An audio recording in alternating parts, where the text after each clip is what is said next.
प्यारे बच्चों, आशा करता हूँ आप सभी स्वस्थ और मस्त होंगे। मैं आपके साथ आशीष सर। आज की वीडियो में हम 12वीं वर्कशीट को समझेंगे। ये वर्कशीट क्लास 6 सब्जेक्ट हिंदी और 13 अगस्त की है। तो चलिए, अगर आपको वीडियो पसंद आती है तो इसे अपने दोस्तों को भी क्लास ग्रुप में शेयर कीजिए और वीडियो को लाइक कीजिए। तो चलिए, हमारी कविता थी वह चिड़िया जो, और इसका आपने एक पार्ट पढ़ लिया था। ये कविता आपको पता है कि केदारनाथ अग्रवाल जी ने लिखी है और इसमें छोटी सी चिड़िया के बारे में बात कर रहे हैं। तो चलिए, सबसे पहले हम इस कविता को पढ़ लेते हैं, फिर आप मेरे साथ इसे गुनगुनाएंगे, गाएंगे और फिर हम क्या करेंगे, इसे समझेंगे और इसके क्वेश्चन आंसर भी करेंगे। तो चलिए, मेरे साथ पढ़ना है आपने। यस, बोलो। वह चिड़िया जो कंठ खोलकर बूढ़े बन बाबा की खातिर रस उड़ेल कर गा लेती हैं। मेरे साथ बोलो आप भी। वह छोटी मुँह बोली चिड़िया, नीले पंखों वाली मैं हूँ, मुझे विजन से बहुत प्यार है। ठीक है, तो चलिए, आपने मेरे साथ इसे पढ़ा होगा। अब हम इसे गाते हैं।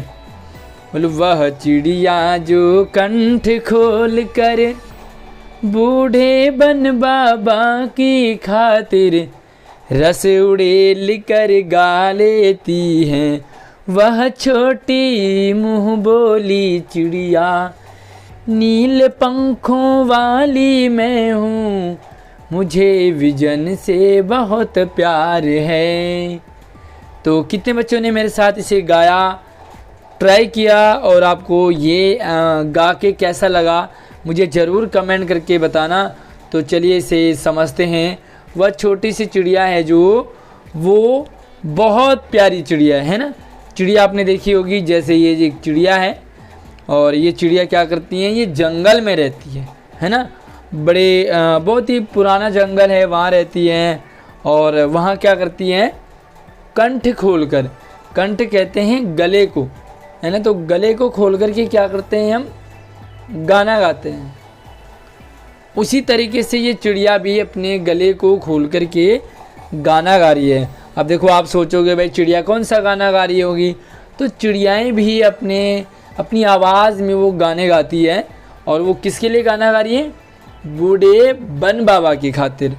ये जो जंगल है ना, जंगल देख रहे हैं, तो इसी जंगल के लिए, वो पुराना जंगल है, बहुत घना जंगल, तो उसी के खातिर, उसी के लिए वो कंठ खोलकर गाना गा रही है। और क्या करती है, रस उड़ेल कर गा लेती हैं। मतलब इतना मीठा गाती है, इतना मीठा गाती है कि पूरा रस उड़ेल देती है। मतलब आपने देखा होगा कि कुछ लोग गाते हैं, बहुत मीठा गाते हैं, ऐसा लगता है कि उन्होंने पूरी चीनी घोल दी हो, है ना। तो भाई ये चिड़िया भी ऐसी है। और वह चिड़िया कैसी है, मुँह बोली है। मुँह बोली कहते जो बहुत प्यारी होती है। भाई देखो, गाना गाएगी तो प्यारी तो होंगी ना।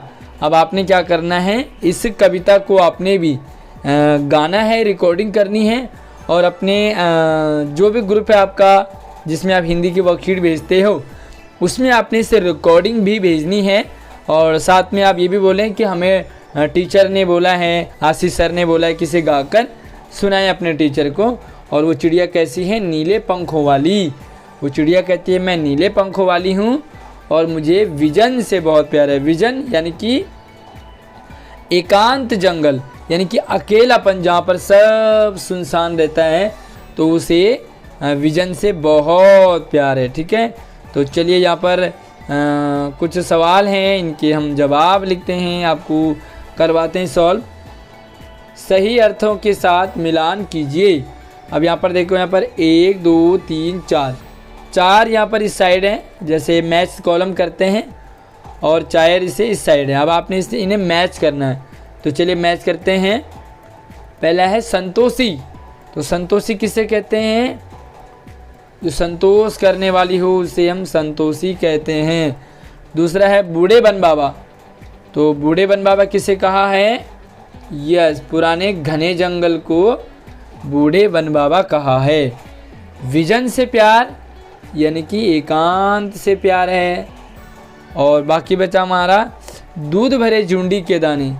तो ये था आपका ज्वार के कच्चे दाने। तो ये आपको पहला सवाल समझ में आ गया। फिर से देख लीजिए इसे और थोड़ा सा वीडियो को रोक करके इसे पूरा कर लीजिए और उसके बाद हम आगे बढ़ते हैं।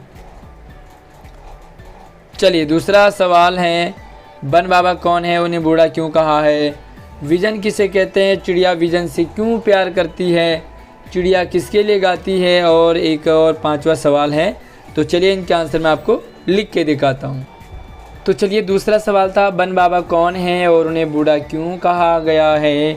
कविता के अनुसार बन बाबा जंगल को कहा है ना। और उन्हें बूढ़ा क्यों कहा है? उन्हें बूढ़ा इसलिए कहा गया है क्योंकि जंगल में बड़े बड़े और पुराने पेड़ होते हैं। वो जंगल बहुत पुराना होता है, इसलिए उसे बूढ़ा कहा गया है। तो जंगल पुराना है इसलिए उसे बूढ़ा कहा है। तीसरा सवाल है, विजन किसे कहा गया है और चिड़िया विजन से क्यों प्यार करती है? इस कविता में एकांत यानी कि अकेलेपन जंगल को विजन कहा है। चिड़िया को विजन से इसलिए प्यार है क्योंकि उसे एकांत जंगल में बड़े प्यार से गाने में अच्छा लगता है। चिड़िया गाना गाती है तो उसे एकांत में गाना अच्छा लगता है। वैसे भी जहाँ शोर शराबा हो वहाँ गाने में मज़ा नहीं आता है। चलिए अगला सवाल है, चिड़िया किसके लिए गाती है? बड़ा आसान सा सवाल है।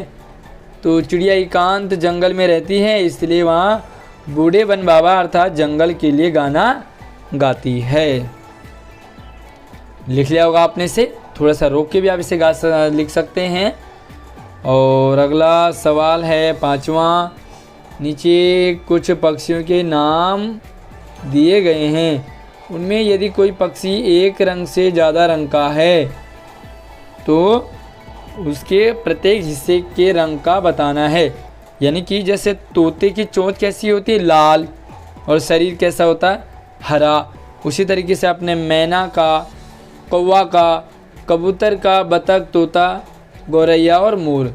तो चलिए सबसे पहले हम इन पक्षी को देख लेते हैं, ये पक्षी दिखते कैसे हैं। तो चलिए बच्चों ये पक्षी देखें आप, ये पक्षी है आपकी कौन सी है ये? तो ये पक्षी है आपकी मैना। ठीक है, अब देख लो ये कैसे दिखती है। दूसरी पक्षी देखेंगे तो ये कौन है? यस, ये है कौवा। ठीक है, देखो चोंच देखो, गर्दन देखो, शरीर देखो इसका। और तीसरी पक्षी इसका तो आप जानते ही हैं, इसका नाम है कबूतर। ठीक है, तो कबूतर कैसे रंग का होता है देखो। कबूतर के बाद बढ़ते हैं और ये है आपका बतख। देखो इसकी चोंच कैसी है, इसका शरीर कैसा है, इसकी टांगे कैसी हैं। और उसके बाद हम बढ़ते हैं आगे और ये है आपका गौरैया, इसे कहते हैं गौरैया। और गौरैया के आगे बढ़ते हैं और ये तो आप जानते ही हैं हमारा राष्ट्रीय पक्षी मोर है। तो चलिए अब इनके आंसर करते हैं। तो चलिए यहाँ पर पहले देख लेते हैं भाई मैना कैसी होती है। तो इसकी चोंच पीली होती है और इसका शरीर भूरा होता है, जो भी अभी आपने देखा। कौवा कैसा होता है? इसका गर्दन भूरा होता है और बाकी सारा काला होता है, इसीलिए इसका नाम कौवा पड़ा है। कबूतर कैसे होते हैं? तो इसका गर्दन जो है हल्का हरा, थोड़ा थोड़ा इसके गर्दन में हरा होता है। पेट और पीठ हल्का सफ़ेद और बाकी सारा भूरा होता है। बतख की चोंच और पैर गुलाबी कलर के होते हैं, बाकी पूरा सफ़ेद होता है। गौरैया कैसी होती है भाई? जिसको इसके सिर और पंख भूरे और बाकी हल्का सफ़ेद होता है। और मोर की बात करें तो मोर के पंख जो है वो हरे होते हैं। पीठ, टांगे और चोंच भूरे होते हैं। और गर्दन प्लस पेट कैसा होता है? नीला होता है। तो चलिए इस वीडियो को थोड़ा सा रोकिए और अपना पूरा काम इसे लिख लीजिए आराम से। उसके बाद आपने वीडियो को लाइक करना है, अपने दोस्तों को शेयर करना है। और हाँ, आपको इन पक्षियों में से सबसे प्यारा सुंदर पक्षी कौन लगता है मुझे ज़रूर कमेंट करके बताएंगे। वीडियो को अपने दोस्तों को भी शेयर करेंगे। धन्यवाद।